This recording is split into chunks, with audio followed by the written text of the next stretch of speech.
What if you could skip the startup grind and scale your business overnight with no money down? Jeremy Harber, Wall Street Journal bestselling author and M&A expert with over 30 years of experience, reveals how to buy, build, and exit companies for life-changing profits. This is no BS, no fluff, just structured deals that work. Jeremy's going to be giving some amazing frameworks, so enjoy today's episode. Hello, everybody, and welcome to today's Business Strategist with myself, Adam Strong. Now, today we've got a really amazing show lined up for you, and certainly a topic that we don't speak enough about, which is all around the world of M&A or management and acquisitions. We've got the amazing Jeremy Harber here, who was introduced to me through a really good friend of ours, Callum Lang. So shout out to Callum, of course. Jeremy is recognized one of the leading authorities in the mergers and acquisitions industry for small businesses, more specifically. And he's got over 30 years of experience in dealing with over 300 transactions to help companies go public. And one of those actually hit on the NASDAQ as well, which I'm sure we'll talk about during our conversations. Also, Jeremy is a Wall Street Journal best-selling author as well. So he's written several books, including Why You Should Not Buy a Company, which is up for sale, and also Go Do Deals. So you can check those out on Amazon and all good bookstores as well. I'm going to be asking Jeremy very deep questions, not just around the industry, but I want to talk a little bit about can you actually buy a company with no capital down? I'm thinking to myself, well, yeah, I'd like to buy a company, but I don't have 300, 500 million pounds or whatever it might be. I want to kind of demystify some of that with Jeremy, but I'm also going to be talking to him a little bit about from the perspective of what do you need to look for in terms of acquisitions? What do we need to look for in terms of the bells and the whistles? Anyway, enough babbling from me. Jeremy, welcome to the show. Thank you very much. Great to have you, man. Good to be here. Yeah. So after so many of my friends have been on as well. So yeah. I know. Looking forward to it. I know this is, just wanted a big shout out to Callum because Callum's a great guy. You've been working with Callum for a number of years, right? Yeah, many years, over a decade now. Wow, I feel sorry for you. I really do. He'll be laughing at this when he's talking with for him, but yeah, carry on. All good. But listen, love it. I mean, this is a great topic, and I want to kind of jump in here if I may, because when I think of the word M&A and I see all these YouTube videos and they've got these wonderful thumbnails and it says buy a business with no money down, and I'm thinking to myself, well, surely that's just clickbait. Surely that's got to be clickbait. Surely that's bullshit, right? But I don't know. Let's scrape it back because I want to come back to that. I want to talk a little bit about the pros and cons of building a business versus buying a company, because in the traditional sense, it is it's not that it's an unorthodox technique or a way of kind of adding layers to your company, but not many people do it. Let's talk about that. Yeah, and I think it's basically, I mean, the first thing you mentioned there is it possible? There's a giant leap, a mental leap that you have to make to bring it into the world of the possible. And so because of that, people generally just go, no, it's impossible, therefore I have to do a startup. Because, I mean, ultimately, I think most people are looking to create freedom in some capacity, whether that be financial freedom or time freedom. And they think the way to achieve that is by doing a startup. And then a startup takes away all of their time and all of their money. And, a startup is 3 years of hell. You have to invest, blood, sweat, years. You have to live it, breathe it, eat it, shit it, fuck it, if you pardon my language. You're either there or you're not in terms of a startup, and it will fail if you're not. And look, I think you've only got a few of those in your life. I think it's a rite of passage. I think everybody should do it. But, if you work on the basis that the first 20 years of your life are pretty pointless and the last 20 years of your life are not super efficient, the bit in the middle is fairly small. And so how many 3 to 5 year chunks of that do you want to sacrifice to the god of startups? And like I say, it's a rite of passage. You've got to do it. It teaches you everything about business, because when you do a startup, you do everything in that business. And actually, I think the thing that holds entrepreneurs back is that they start by doing everything. They are the accountant, the bookkeeper, the salesperson, the operations person, the stock manager, they do every part of it. And then the skill is being able to hand those things over for them to become jobs for other people to do. And a business will grow to the size, the growth is restricted by how much the owner is willing to hand over, or how efficiently they can hand over the various different jobs that they do. Because when you meet business owners, quite often they're stuck in the business still doing things that are really jobs for people. And so when I meet entrepreneurs, I always kind of challenge them to go back through their calendar for the last week and to categorize the meetings that were in their calendar, and categorize them. Was this product related, customer related, finance related? What were you doing? Because if it is customer, product, or finance related, those are all jobs. Those are all things that somebody else should be doing at some point. During a startup, of course, you have to do it. But once you've got through the startup phase, those things need to be handed over. And ideally, what you should find in your calendar are joint ventures, mergers, acquisitions, and exits, because they're the next rung on the entrepreneurial ladder. But a lot of people don't get to the next rung on the entrepreneurial ladder because they're busy as hell doing stuff that really other people should be doing. Yep, agreed.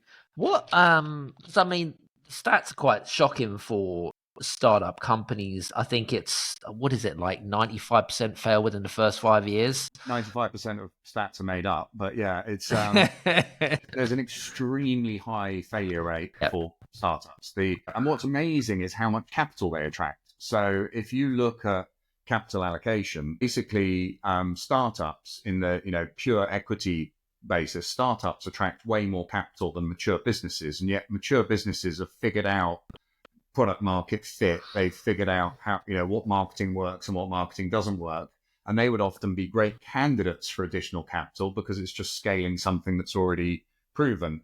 And yet they find it almost impossible to access capital, whereas startups get money thrown at them all the time, and yet the streets are littered with the dead bodies of startups. And so it's deeply unfair the way the cookie crumbles. And you have to remember that those mature businesses, the ones that are working, that need the money, that can't get access to the money, they also employ 9 out of 10 private sector workers.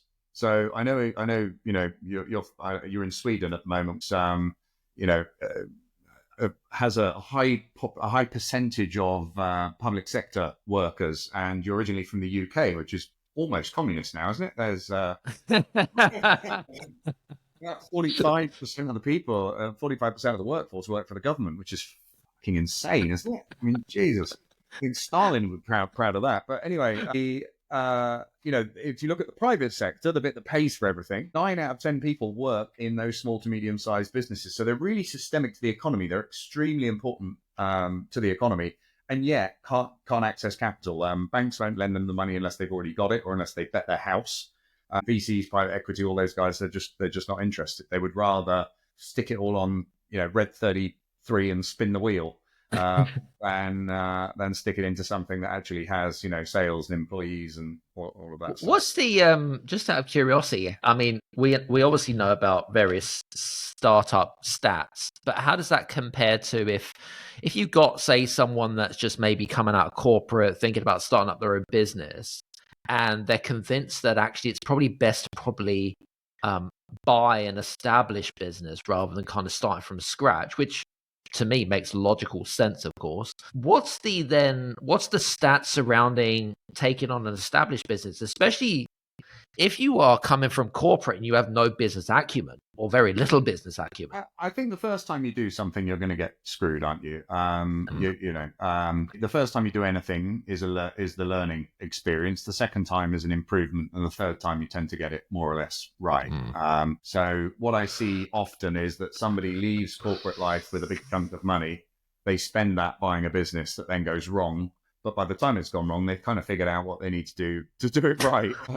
If they go again, they'll probably get it right. So, look, I think buying a business is a hack, but small businesses are incredibly volatile assets. The value of them can evaporate like that. They lose 2 key staff members or 2 key customers, and it's game over. And I think people don't see those risks as clearly as they perhaps exist. And so this is, when you come back to that topic of no money down is almost essential in terms of protecting your capital when you go into one of these transactions. The biggest mistake I see people making is that they borrow money either against the business they're buying or against personal assets in order to buy a business. And it creates a sort of perfect shitstorm of problems, because you're paying your star employee to leave. Remember, the entrepreneur that's running this business is doing the job of 3 people for the salary of half a person, and you're going to give them a load of money so they can go and sit on a beach and not be involved anymore. You need them involved in the handover process, and the only way to guarantee that is not to give them all the money in one go, because no matter what they promise you, they'll do the opposite. As soon as that check clears, there's some, Aunt Nellie's got ill, or they've suddenly discovered some thing that means they have to rush off and do something else. You have to create a deal structure that keeps them engaged in the handover process if they want to achieve the sort of valuation that they're hoping to. If they just want to lock the doors and go home, they can. But if they would like to get some sort of valuation for it, they're going to have to work with the buyer in order to achieve that. And yeah, you have to de-risk on the way into the transaction and create a win-win between you and the vendor to come out the other side. And I think the challenge is when you come from corporate life, or when you're not perhaps as business savvy, as you think, well, why would this person give up their business without any money up front? And it's really comes down to, what are their other options? Because there are millions of businesses out there. There's only a few that are big and all the rest are small. It's like a pyramid. You've got the big ones at the top and millions of small ones at the bottom. And if you look at the universe of people who can buy those businesses, it's the exact opposite. So there's one fucker that was born yesterday, the million businesses, the small ones, and there's tons of people that can buy the big ones. And so those small businesses at the bottom really don't have a lot of options. And so they either work with someone to achieve a sale, or they close the business down, or they sell it for next to nothing. You talked about risk earlier on, but you also said that small businesses can also be very volatile, which I absolutely agree on, by the way, because they can. A lot of small businesses. Vendor will sell you the upside volatility. Oh, next year we're going to double. Next year we're going to triple. They never talk about the fact, well, if Jeff leaves, we're all dead. Yeah, they always paint the dream, don't they? But I suppose it's their job too. They want to get out. Yes. But I guess in a nutshell, and you said, so a lot of small businesses, as you mentioned, are owner dependent, very much rely on the founder. But then does it make sense? Does it make sense to then add more shit to more shit by buying another business? Or does it actually make sense to just say, okay, well, maybe I should just stay in my lane and just focus on business growth? But I guess but how does one make a decision like that? Okay, so I mean, look, if you can create effectively an asymmetric bet. So this is a bet that you make with somebody where you can't lose, but you could win. Mm-hmm. You'd take that bet every time, wouldn't you? And so what you do with acquisitions is you create asymmetric opportunities where you cover your downside. So you're only paying the upside. And then that way you can be more bullish about taking on more of these transactions.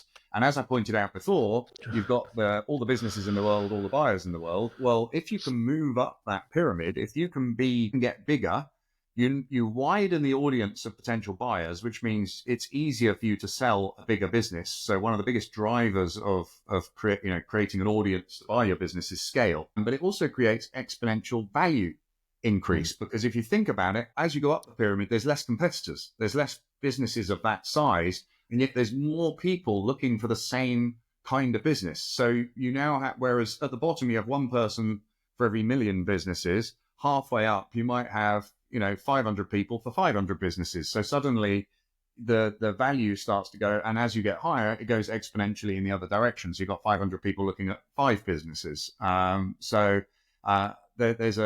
not a linear growth in terms of valuation. It's an exponential growth in terms of valuation as you get bigger. So I think there's a glass ceiling you hit at some point as an owner manager, and it's quite hard to break through that glass ceiling. Lots of people have talked about this and written about this and described it in different terms. But ultimately, one quick way to leapfrog that kind of painful desert kind of area is to do an acquisition. An acquisition or a merger is the only way I know that you could double the size of your company this month without spending a load on, or investing tons and tons of money in sales and marketing, which could be extremely risky and not guaranteed at all. It's interesting you mentioned that, because business growth, it takes up a lot of resources and a lot of energy. And I think that a lot of people, they don't really understand the cycle of business growth. Like, you can't do it over a long period of time because it's just simply not sustainable. Would you agree on that? time, doesn't it? So, I mean, when I was growing my telecoms company, we used to do fax outs. Well, that wouldn't work anymore, would it? So there was a marketing method. It's not like I could have handed that marketing method over and just rinsed it in perpetuity. Which actually brings me on to another point, which is, again, when people think about buying businesses, the default thing is, I'm going to buy it, I'm going to put a manager in there, and I'm just going to sit back and count the money.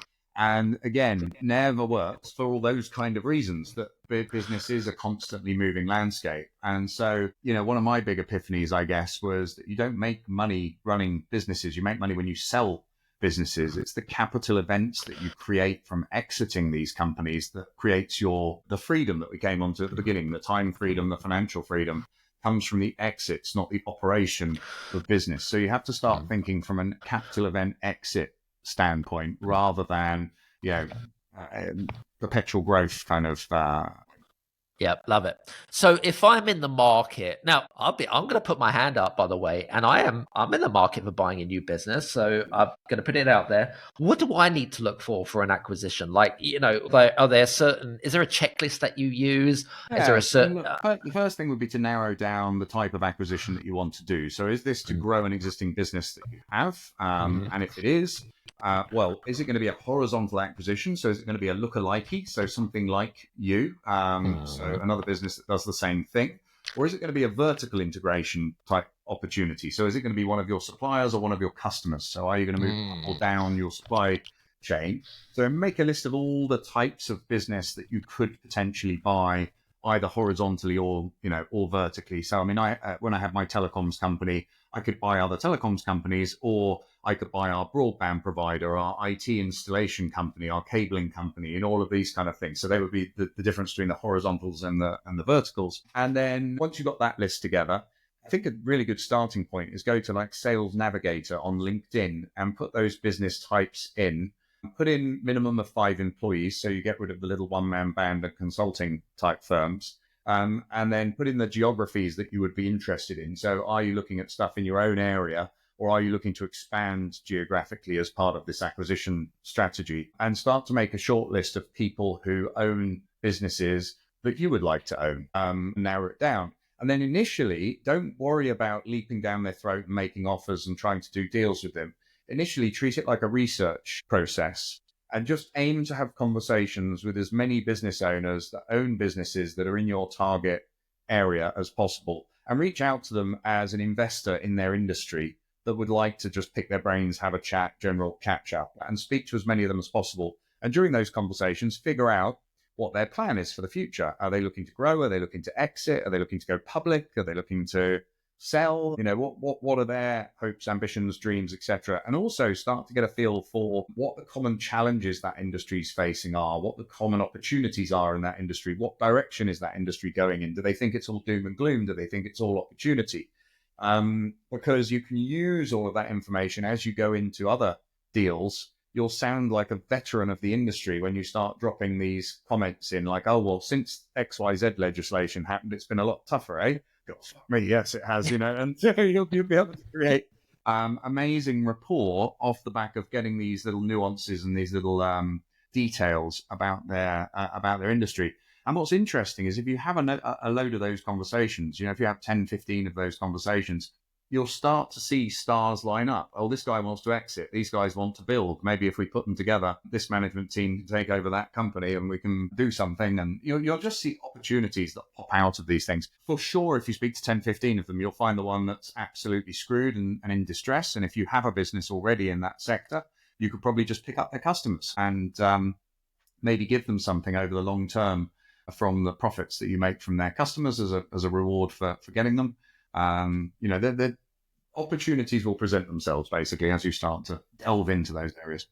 I love it the way that you kind of use it as a kind of a research method, because then it takes the internal pressure off. Because I don't know, but a lot of people really crap at social selling. Do you know what I mean? Like, especially online. Well, it creates any form of sale, any form of pressure on yourself creates a bit of anxiety, doesn't it? And absolutely, when you're dealing with other humans, they can smell when something's off. And so if you're not completely confident in what you're saying or your approach, they won't be able to put their finger on it, but they won't want to do business with you. And, what I've noticed in my Harbour Club community over the years is that it sometimes takes people a long time to do their first deal.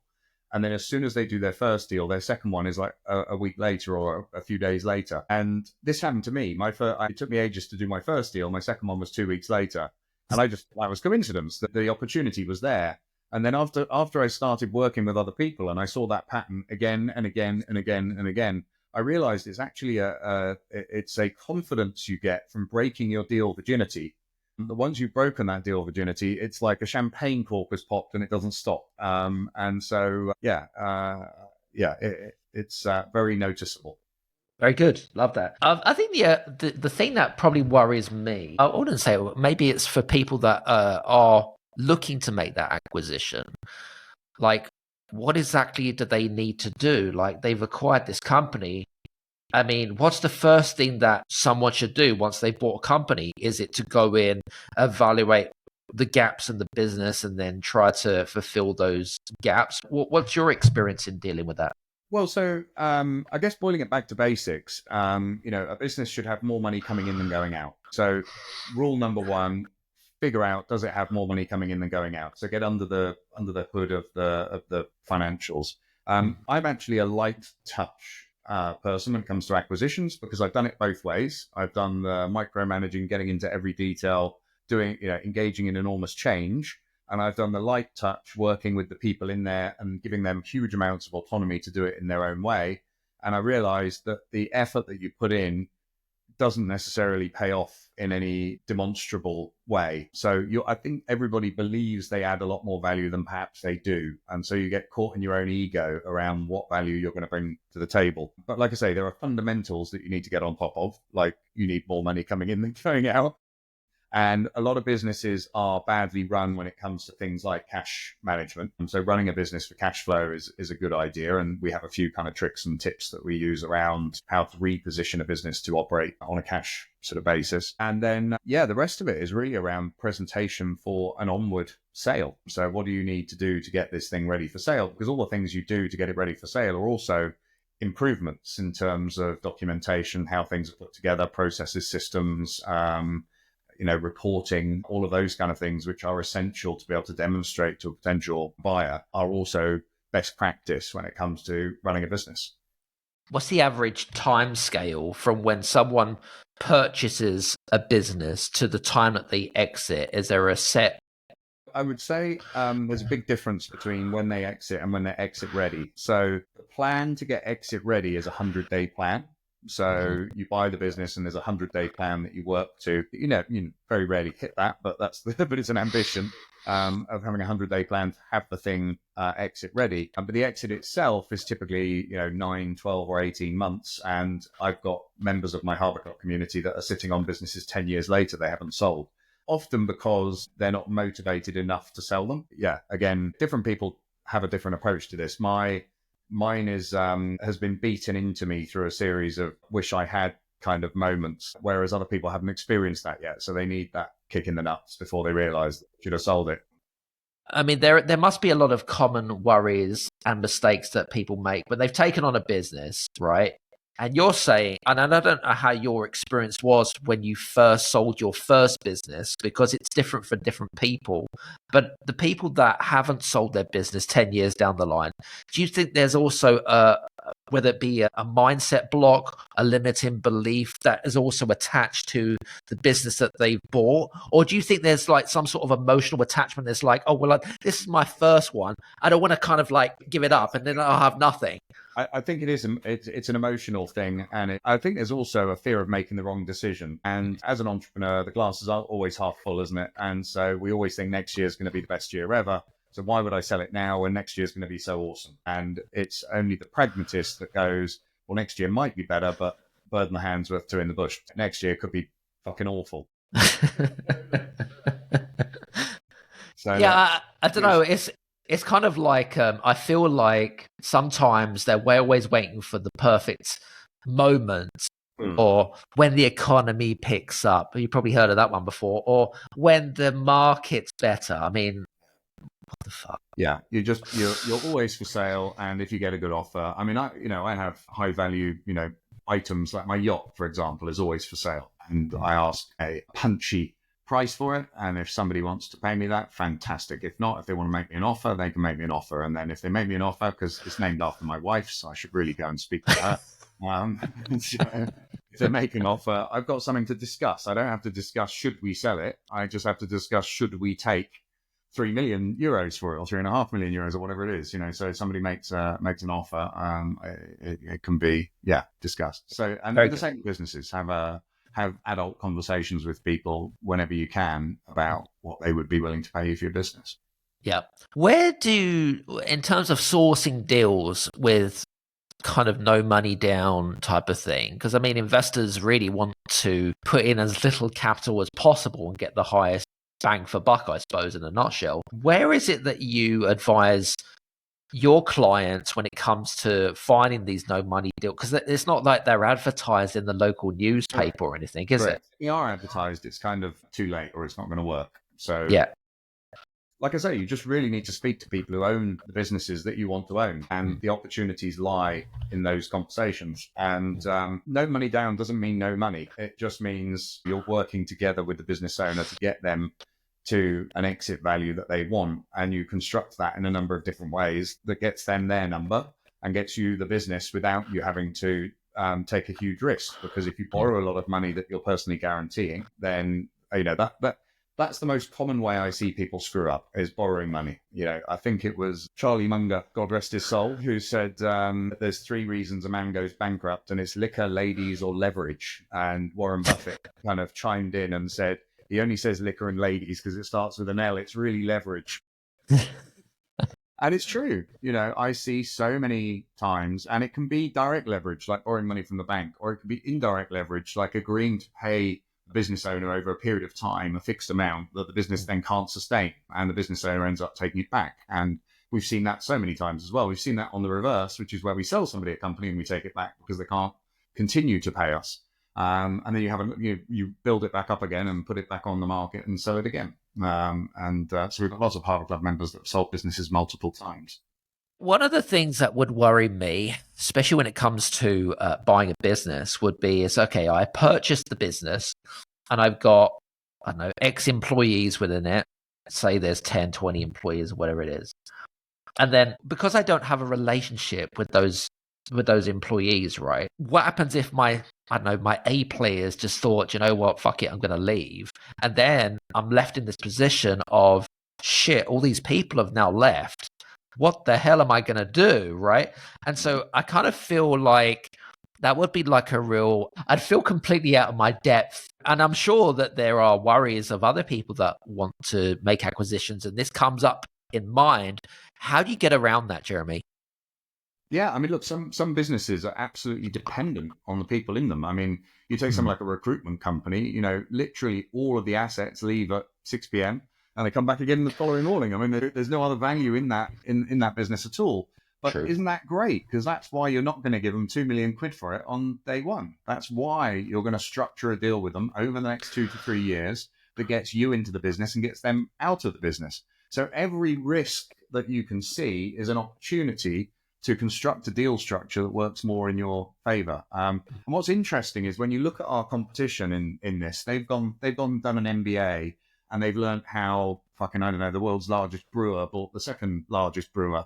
And they're trying to take this into Jeff's fucking IT company and figure out how they use this methodology to buy it. And of course they can't. And so they end up with this sort of analysis paralysis where they're just really stuck and they can't get anything done. Whereas we see every obstacle that they see as an opportunity to structure the deal in a way that creates that asymmetric risk profile. And of course, everybody goes, oh, I found a deal, but it's not going to be one of your type of deals because they want 100 grand up front. And it's like, of course they want a fucking 100 grand up front. I want 100 grand. Everybody wouldn't want 100 grand up front. It's like, Ferrari, no Ferrari. It's not hard, Of course you're going to choose the Ferrari. Of course they will say that. But all you have to do is reason them back to a position that shows why that's completely untenable. And what's interesting is you do see more and more businesses now, particularly baby boomer owned businesses, that are not selling. They are winding their business down over a 3 to 4 year period taking as much cash out as possible and then just locking the doors. And we're seeing more and more examples of this. I saw one recently that was doing 10 million a year in sales. 10 million a year in sales and 500,000 a year of net profit after everything. And they let their URL, most of the sales came from online sales, and they just let their URL expire. And then they sold off the stock in the warehouse and they went and retired. Wow. And it's just, it's happening more and more and more, because I tell you what happens is, if they do have an ambition to sell it, they tend to go to their accountant, and then they go to their lawyer, and then they go to a business broker. And the accountant and the lawyer get all excited and charge them some fees. And the business broker gets all excited and charges them some fees and tells them they're going to get a check for 3 million quid or something. And then the business sits there for 2.5 years and doesn't sell because it's overpriced and not really in a sellable position. None of them gave them the advice to do the things that would make it more sellable. And so it just sits there for a while. They lose all hope. They're getting fucking older, and they think, well, I've got a bit of money in the bank. I own my own house. Maybe I'll just lock the doors and walk away. 3 of my key employees are around about retirement age. As soon as they retire, I'll close the business down. And that's pretty much what people are doing. It's because of the bad advice. We could structure a deal, or one of my members could structure a deal with them that wouldn't maybe get them 3 million, but it might get them 2 or 2.5, and it would get it to them in a reasonable time frame. But they would have to work together with that person in order to achieve that, and that's not so bad.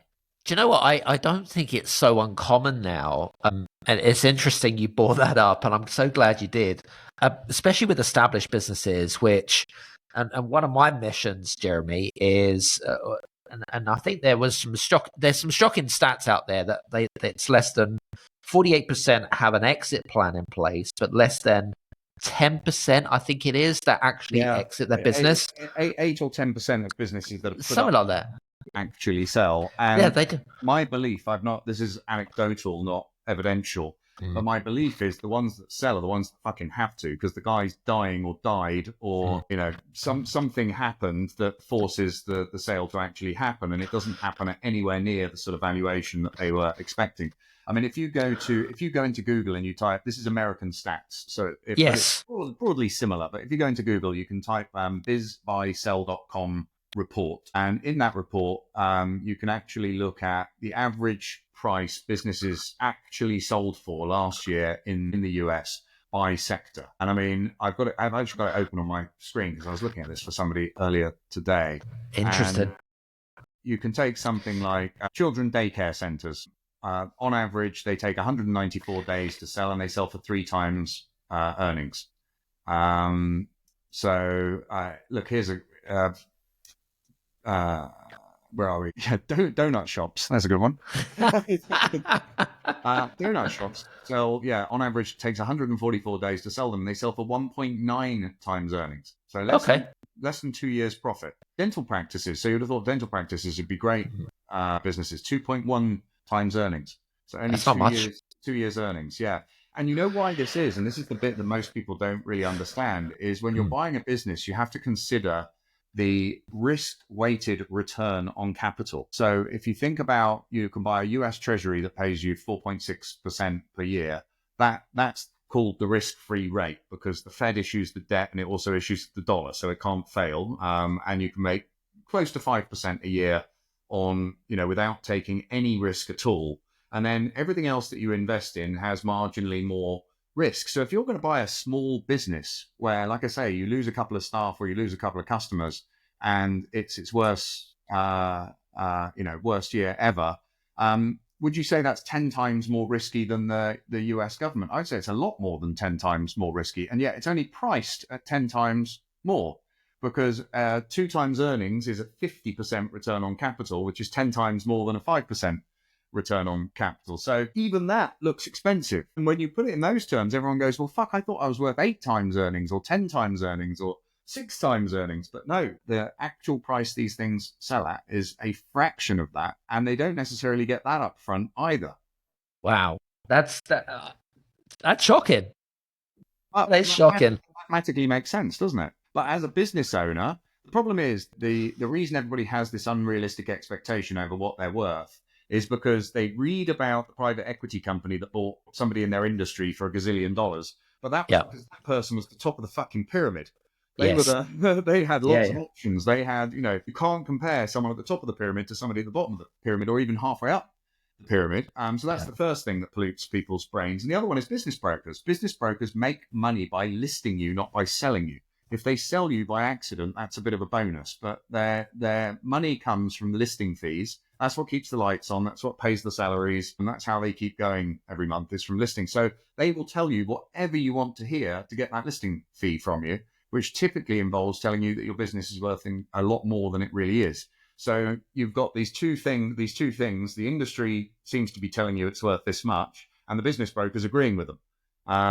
So you're in this echo chamber of that's what my business is worth, until you actually advertise it and put it for sale, and then you realize it's worth 10% of that. Isn't that interesting? Fascinating. When your members from the Harbour Club come to you and they're like, hey, so I've identified a business I could potentially buy. We're having some conversations. We're building a relationship, blah, blah, blah. How can I structure a deal that provides a win-win situation for both them and me? What's your advice to that? Yeah, so many different ways. So in the Harbour Club, we teach 15 different methodologies for no money down acquisition that covers everything from distressed deals to centimillion revenue companies and everything in between. So there's no single answer. I'll tell you one deal structure that's got really popular in recent years, and particularly because of this kind of growth in the baby boomer space. And it's what we call a WIBO, which is a work-in buyout. Now, a lot of these baby boomer owned businesses, as I said to you before, are in no way positioned to sell. They don't really have any digital assets. They don't really have even sometimes digitized accounts. They don't have a data room where you can find information about them easily for a potential buyer to look at. They've still got personal stuff going through their P&L and their balance sheet. They're paying the nanny and the cleaner and all this kind of stuff through their accounting treatments are designed to save tax, not to optimize profits. So the way they treat revenue and cost recognition and sales recognition are put through in tax efficient ways instead of profit efficient ways. And obviously businesses are valued on a multiple of their profits, not on their tax. So how much tax they save. So basically you can go to this company and say, look, we will prepare you for sale. We will go through and do here's a list of stuff you should do. So here's the first thing. We actually have a software product inside the community that people can use where you type in all the details and it spits out a 20 odd page report that explains all the things they can do. But you get the idea of the types of things that they could do. That creates a bit of an overwhelming sense of stuff to do. And so you then say, or I could do it for you. But if I do it for you, it's going to cost like 300 grand to do it. So how about you pay me 100 grand and I'll take the other 200 grand as an equity position in the company. And then we can sell the thing together. And I'll get the remainder of my fees from the sale process. And so typically you'll get paid for 6 months to do the process, 100 grand for 6 months work, which is great. It's a nice income stream. Plus, you'll get the 200 grand capitalized, which might be a 15, 20 or 30% stake in that particular business, depending on how big it is. And then you set about doing your work, you prepare the business, and during that time, you've done the ultimate in due diligence because you've just gone through that entire business with a fine-tooth comb. You've met all the staff, you understand all the customers, you understand everything about that business, and you're a shareholder. You have a 20, 30% stake in it. And at the end of that process, you can then look at the opportunities for selling the company. And what will happen is the first 2 or 3 people that come along will offer some shitty, no money down type, pay you later type deal. At which point you can say to the business owner, hey, look, these guys are offering to pay you over the next 5 years. I think I could probably do it over the next 3 years. Why don't you just sell it to me? And then you're in whole position to acquire the other 80% or the other 70%. So first 6 months is getting it ready. Next 6 months, you get the deal done to acquire it. And by the way, that deal from start to finish, you own it within 9 to 12 months, which is about how long it would take to do, say, a leverage buyout, which is where you borrow money from the bank to go and buy a business. That will take 9 to 12 months because the lawyers will be tickling each other's bellies for at least that long to put the financing in place. And will be costing you $5 grand a month to do so. So with this, you'd have no legal fees, you'd have no money that has to go into the transaction, and you can get the deal done relatively expediently. So that's called a WIBO, work-in buyout. You work your way into the first bit, and then you buy out the rest of it. You can also link it to a leverage buyout, so you could borrow the money to buy the other 80%. When you do it that way round, the bank or the investment committee at the lender will look at it as a management buyout instead of a leverage buyout. And management buyouts are easier to finance than leverage buyouts. But again, liquors, ladies, leverage. I wouldn't do it myself, but I have Harbour Club members who do it that way. So that's the kind of an example of one of the 15 structures that we use, which is don't try and eat the elephant in one go. Do a bit of it, build that rapport, build the credibility with them, put yourself in that top 1% of humanity, which is the people that say they're going to do something and actually fucking do it. And then you come back and buy the rest. Actually, I've got a good friend of mine. He's in the property industry, so he goes out and buys anything affiliated or has a relationship to property and construction, to be building, windows, conservatories, that kind of stuff.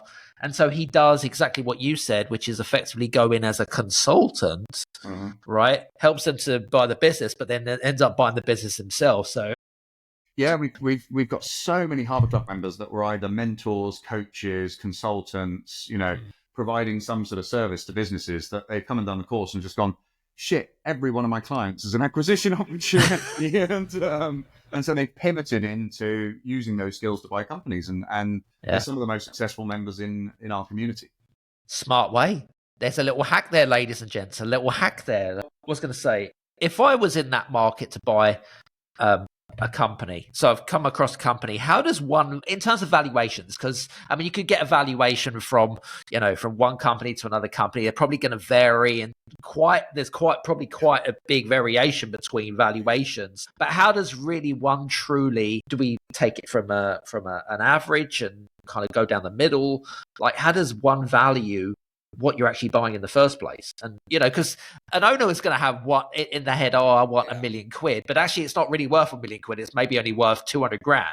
So there is an old adage that if you want to value a company, or if you ask a company what they're worth, you take the number of directors and multiply it by 1 million, because everybody wants 1 million out of the deal. But I think that dates back to when 1 million was a lot of money. I think now it's a one-bedroom park somewhere, isn't it?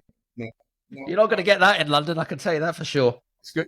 It's a good lunch now. Yeah, it is. It is a good lunch. Yeah, very good lunch, I must admit. But absolutely. But in reality, valuation is completely subjective. It's a made-up number. There are loads of methodologies for doing valuations. By the way, Harvard Business School teaches 126 different methodologies for valuing a company. Wow. And you can argue they're all wrong, because ultimately they're the workings, they're the justification you use for the made-up number you came up with. So if you say it's £1 million and somebody says why, and you can't explain why, you look like an idiot.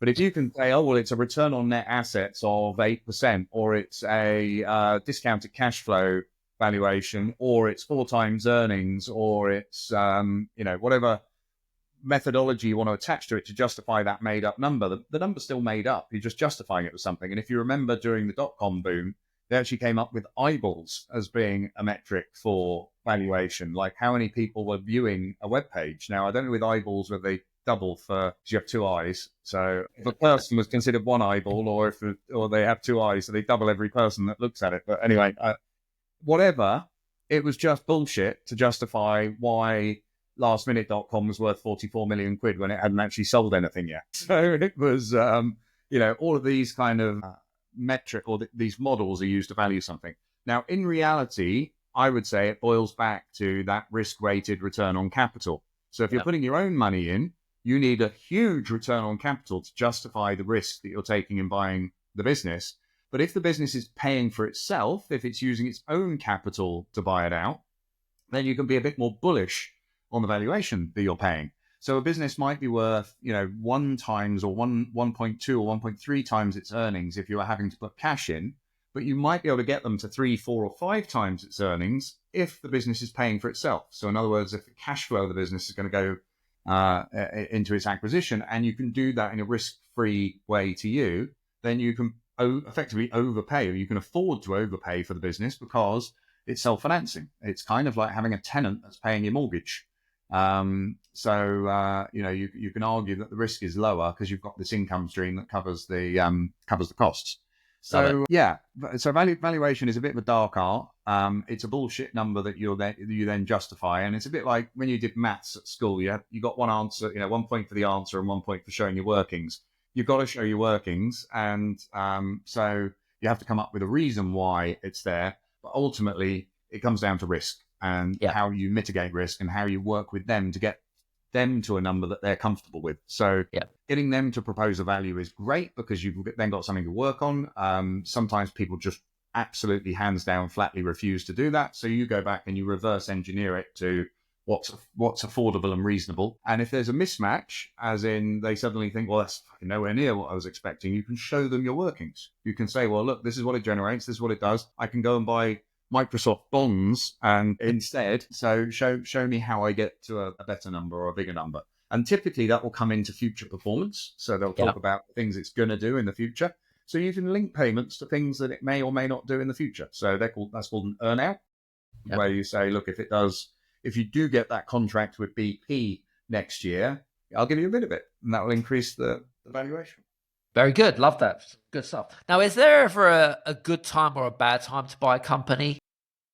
Well, so I'm a one-trick pony. So if you ask me the answer to anything, if you ask me anything, my answer is to buy a company. So you will always get. I mean, I remember I was sitting on my boat with three friends, and when we were trying to solve a problem, one of them was like, "Oh, I would build an online funnel, and I would do ads and drive people through the funnel, and then take them into a landing page, and then close them." Another person said, okay, I'd fill a room with people and I'd go on stage and I'd pitch them the idea and do a sign-up process. And then I said, well, I'd just buy a company that does that. Everybody has the thing that they're good at. And so the thing that they're good at becomes their answer to everything. And so if you ask me, marriage advice, how to create peace in the Middle East, whatever the question, it's going to be buy a business. So Love it. If you're, I'm not very good at answering any other questions, unfortunately. All right, let's go into coaching mode, because so now you know my position. I want to buy a business. Now, if one of your clients, or say I came to you and say, right, Jeremy, I'm in the mood for buying a business. Is there any, do you coach people to do that? Like, how does the kind of, tell me about the process. Is there a framework that you get people through? Many years ago, I was buying businesses, and every time I bought a business, I would pop up on the radar of a different industry. So I bought, telecoms company. Suddenly I was known in telecoms. Bought an IT company. I was suddenly known in IT. Then I bought a call center. All the call center people had heard of me. I bought a music school. So all the education companies knew about me. I bought I can't remember what was next. Anyway, every industry I went into, people go, oh, he's in this industry now. And it took them a while to realize that I didn't care about their industry. I was just buying and selling businesses. But what they would do is they would always offer me a job. Come and work for us. Come and join our board of directors. Come and be a consultant, something like this. We want to do what you're doing. We want to grow by acquisition. I just think, well, I'd rather eat glass. Why the fuck would I do that? It's like, if I find a business in your sector, I'm going to buy it for myself, aren't I? Why would I want a job helping you do that? Anyway, I bought an education company that sold training courses. And I just thought, fuck, that's the answer. I sell a training course. When they say, come and work for us, I go, no, I'll teach you. And then it's a fair exchange of information for money. And if they go off and do something with it, I can be proud of them instead of going, that bastard, he stole all my ideas. It's like, it's an open invitation to steal all my ideas and go and do something with it. And I can be more like a proud father than an angry competitor. Yes. So I created this thing called the Harbour Club. And basically the Harbour Club is a 3-day education program and then a community. And we have our own app. We have live events called Deal Fest. Next Deal Fest is in Dubai in June. We have live events in London, and we've got one coming up in Texas, in Austin. And basically, we do a 3-day education, like boot camp, complete, immersion into this concept, because it's like learning a language. If you want to learn French, go live in Paris. If you want to learn, hang out with people who do M&A all the time in an environment and get all of the information in one go. We don't have all these upsells and things that you have to buy afterwards. You get all the information in one bullet. After the course, after the 3 days, we have 12 weeks of accountability. And accountability is really like having a personal trainer. They're not going to eat salads for you. They're not going to do the push-ups for you, but you're going to feel fucking stupid if you don't. So it's just having someone there that kind of calls you out on why you haven't done anything yet. And so that's the standard Harbour Club membership. And we do also have something called an acquisition accelerator, which is for business owners. So if you own a business and you want to acquire your competitors, you can have one of our existing Harbour Club Gold members. They're called the people that have done lots of deals and have a great kind of reputation in the community, they will effectively come and be like a non-exec board member for you. They'll sit on your board, and it's not that expensive. It's like having another full-time employee in the business, and you have a weekly Zoom call catch up with them. You can come to all of our live events. You can come to all of our virtual events. You come on a yacht event in Dubai with me. You get VIP seating at all the events and all that kind of stuff. But you also get this person that works with you over 12 months to guarantee that you do a deal. And basically, if you can't do a deal within 12 months, they will joint venture with you and do a deal. If you do it, they don't take any equity. But if for some reason you're not capable or not able to do it, then they will just joint venture with you on a deal that you have a smaller percentage of, but at least gets your deal virginity broken, and you go through the process of having completed an acquisition of some sort. And so we call that acquisition accelerator. And then we do, for very small number of people, I would be that person, but I'm super selective, and it's not cheap. So I very much value my free time. I've got 2 young children. I travel a lot. So yeah. Yep. Yeah. Very good. Very good. And so the kind of format. I love it. Love it. So kind of wrapping up for today then, because we've gone through a lot of stuff. Frameworks, we've gone through what we need to look for in terms of acquisitions. I think this has been a really great overview, by the way. And I hope for you guys that are listening in, especially if you are looking to make that first acquisition and you're not sure how, what I would recommend is do reach out to Jeremy and the team. Mention that you've listened to us on the podcast, and he'll be able to direct you in a particular way that might be able to help you get you on your way. More than we give away tons of free content because I think this market, it's quite polarizing. You either listen to this and go, yeah, I really want to do that, or that scares the hell out of me. No way I'm doing that. And so we try and give people a lot of free content so they can kind of understand if it's for them or not, just to really understand the kind of, the kind of warts and all. And I think the really big difference is that we are deal junkies. I mean, me personally, I've taken over 100 companies public in the last 10 years. And I've done hundreds of M&A transactions apart from that. And I'm super active. We do on average a deal a month. So we're constantly doing transactions, and we talk about those a lot inside the community. And we're always pushing ourselves and trying to do bigger and better things. Sometimes that goes wrong and sometimes it goes right. And we share when it goes wrong and we share when it goes right. So everybody learns from us pushing our boundaries as well as we go forwards and try and do bigger and better things. And unfortunately, I think there's a whole bunch of people out there that are trying to sell you buy business training courses, and really all they are is they're just trying to sell you more and more training. So you do the first course, then they sell you the masterminding, then they sell you the gold, platinum, whatever it is. And I've got fucking watches worth more than they are. Literally never done a deal in their lives. And it really is the blind leading the blind. And we've had many people, unfortunately, because they're better at marketing than we are, we've had many people go down those rabbit holes first, and at the end of those rabbit holes, all they found is rabbit shit, and then come back to us to how the deals are being really done, and the nuances, and trying to understand how to actually put these things together in the right way. So very good. Beware of imitations, but I guess they would probably say that too. Yep, exactly. So just beware, ladies and gents, and go to source the people that really have done it and has the badge of honor. So there you go. Very good. The stars, exactly. Well, listen, guys, hope you've enjoyed today. Do me a favor. If this is the very first time that you've been listening to the Business Strategist podcast, I will be thankfully forever grateful if you could give us a follow and subscribe over either on Apple or Spotify, and leave us a 1 or a 5-star review based on our conversations. I don't give a shit if you leave us a 1-star. I just want to know how we can improve. If you leave us a 5-star, then great, amazing. That's all I would really kind of endorse you to do. I don't ask for anything apart from that. I'll be super grateful. Anyway, from me and Jeremy, I just want to say thanks very much. Been a great guest today. Really been great to be here. And in fact, we've gone down some really different paths as well, which is great because there's lots of podcasts of me out there talking, and I think people will get really good value from this. Definitely. All right, guys, listen, hope you enjoy it. And from me and Jeremy, speak to you soon. Take care. Bye-bye.